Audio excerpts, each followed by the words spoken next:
नमस्कार ताईनो. तर आज मी किचन व्यतिरिक्त बाकीची कामं जी किरकोळ असतात पण ती करावी लागतात ती थोडीशी मी थोडक्यात दाखवते. तर इथं माझी आंघोळ वगैरे झालेली आहे. जे काही माझं सकाळचं स्किन रुटीन असतं म्हणजे किरकोळच असतं, एवढं काही नसतं, ते केलेलं आहे. त्यानंतर केस धुतलेले, त्यामुळे तसाच आंबाडा बांधलेला आहे न विंचरता. त्यानंतर इथं जाळीमधली भांडी लावायची होती, ती पहिल्यांदा लावून घेतली, कारण जाळीमधली जाळी भरून भांडी बघितली की नाही टेन्शन यायला चालू होते. म्हटलं पहिल्यांदा ती रिकामी करून घ्यायची. त्यानंतर इथं मस्तपैकी चहा करून घेतला सगळ्यांना, कारण वातावरण इतकं ढगाळ झाले आणि वारं पण सुटले.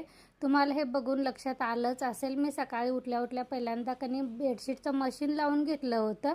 तर म्हटलं ते बाहेर कठड्यावर पसरून टाकायचं. तर बघा बेडशीट वाऱ्यानं कसं हे होते, पावसाळ्यात कसं वातावरण असते तसं झालं होतं. पण म्हटलं आता हे दोरीवर जर घातले तर मग रोजची कपडे घालायला जागा नाही, म्हणून म्हटलं एक कठड्यावर वाऱ्यानं जरी काय असते ना पण ते वाळून जातं, कारण मशीनमध्ये आरत कच्चं वाळलेलंच असतं त्यामुळं.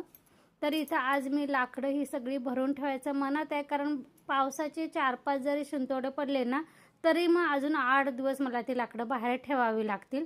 त्यामुळे घरातलं पटापटा आवरणार, त्यानंतर त्या कामाला सुरुवात करणार. तर इथं आता पहिल्यांदा व्हरांड्यामधलं आणि बाहेरचं जे दरवाजा जायचं असतं तिथलं पहिल्यांदा मी झाडून घेते, कारण तिथं चार्लीला रात्रीचं झोपायला आम्ही टाकतो हांतरून, त्यामुळे तिथलं अगोदर थोडंसं पहिल्यांदा झाडून घेते. अजून हॉल, किचन, रूम वगैरे झाडायचं बाकी आहे. तर इथं मी पातेल्यामध्ये भात ठेवलेलं आहे आणि तुळस बघा, माझी अशी तुळशीची रोपं मध्ये मध्ये कधी पण उगवतात असं, आणि मग मी ती कट करत नाही, तशीच ती राहून देते.